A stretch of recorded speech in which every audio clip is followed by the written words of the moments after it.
Praise the lord. దేవునికి స్తోత్రం. సాటి లేని జీవము గల సర్వశక్తిమంతుడైన యేసయ్య పరిశుద్ధ నామంలో అందరికీ బ్లెస్సింగ్ బీయింగ్ క్రిస్టియన్ తరపున వందనాలు. మరి మన మెడిటేషన్స్ ఆన్ ద క్రాస్ లో భాగంగా ఈరోజు ఆత్మహత్య అనే మాట మీద ధ్యానిద్దాము. దీనికి కీవర్స్గా మత్తయి సువార్త 27వ అధ్యాయము 5వ వచనం. అతడు ఆ వెండి నాణ్యములు దేవాలయంలో పారవేసి పోయి ఊరి పెట్టుకునేను. అంటే ఆత్మహత్య చేసుకోవటం ఇక్కడ చూస్తా ఉన్నాము. ఒక సర్వే ఏజెన్సీ వాళ్ళు సూసైడ్ ఎవరు ఎక్కువ చేసుకుంటున్నారు అని సర్వే చేసినప్పుడు వారికి తెలిసింది ఏంటంటే క్రిస్టియానిటీలో చాలా చాలా తక్కువ పర్సంటేజ్ సూసైడ్ చేసుకునే కేసెస్ ఉన్నాయంట. చాలా తక్కువ మంది మాత్రమే సూసైడ్ అటెంప్ట్ దాకా వెళ్తారు అని.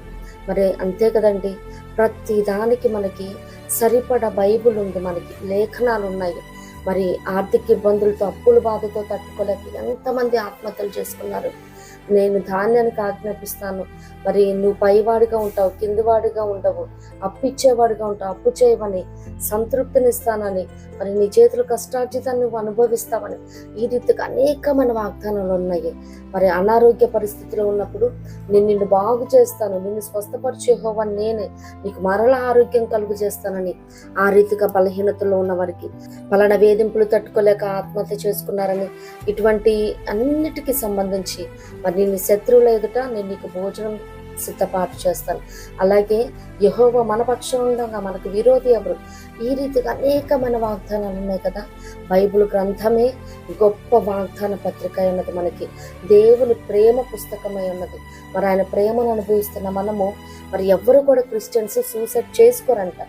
ప్రతి సందర్భానికి తగ్గ లేఖనం ఉంది కాబట్టి ఆ లేఖనాల్ని హత్తుకొని వారు ఎప్పటికప్పుడు వారి నిరీక్షణ సన్నగిలుతున్నప్పుడు, విశ్వాసంలో జారిపోతున్నప్పుడు నిరీక్షణ పురుకొల్పే విధంగా, విశ్వాసం పురుకొల్పే విధంగా లేఖనాలు ఉన్నాయి.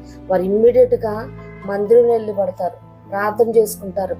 మరి ఆయా సందర్భాలను బట్టి సేవకుల ద్వారానో, వాక్యం ద్వారానో, స్వరం ద్వారానో, దర్శనం ద్వారానో, ప్రవచనం ద్వారానో పూర్తిగా తేటగా మాట్లాడి వారిని బలపరుస్తారు. దేవునికి స్తోత్రం. మరి ఇక్కడ పరిశుద్ధ గ్రంథంలో చూసినట్లయితే ఒక 5గురు మరి ఆత్మహత్య చేసుకున్నట్టు లేఖనాలు సెలవిస్తూ ఉన్నాయి.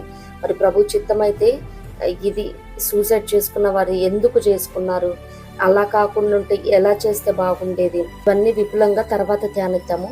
ఇప్పుడైతే షార్ట్ సర్మన్స్ కాబట్టి మొదటిగా చూసినట్లయితే సంసోన్ గారు న్యాయాధిపతులు 16:30లో చూస్తే తను బలహీనమైపోయాడు, అభిషేకాన్ని కోల్పోయాడు.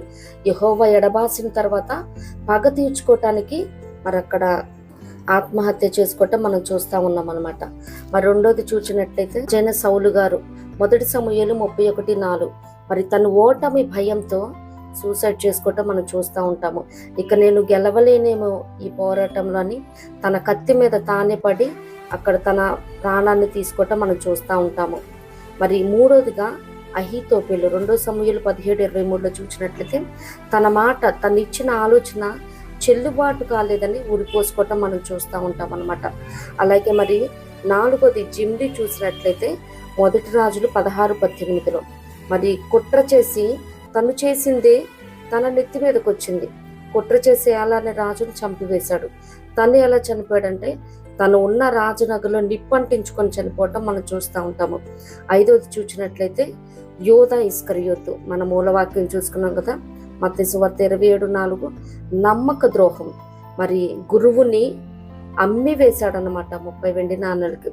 తర్వాత రిగ్రెట్ ఫీల్ అయ్యి మరి సూసైడ్ చేసుకోవటం మనం చూస్తూ ఉంటాము. మరి నేటి దినాలలో చాలా మంది ఈ రీతిగానే ఉన్నారు. మరి పగ తీర్చుకొనలేక, వారు ఏమి సాధించలేక, అలాగే ఈ జీవిత పోరాటంలో పోరాడి ఇక నేను గెలవలేనని సూసైడ్ చేసుకునే వాళ్ళు ఉంటారు. అంత మాత్రమే కాదు, ఇంట్లో నా మాట చెల్లుబాటు కావట్లేదు, నా మాట ఎవరు వినట్లేదని మాట పెరిగి మరి సూసైడ్ చేసుకునే వాళ్ళు ఉన్నారు. అంత మాత్రమే కాదు, ఇతరులకి కీడు చేసి పైకి వచ్చిన వాళ్ళు ఉంటారు. మరి వాళ్ళు భయంతో సూసైడ్ చేసుకుంటారు.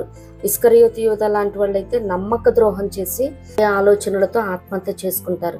ఈ రీతిగా ఎవరు ఉండకూడదు. ప్రాణ శరీరాత్మలను ప్రభువుకు అప్పచెప్దాం, ఆచరింపబడదాం.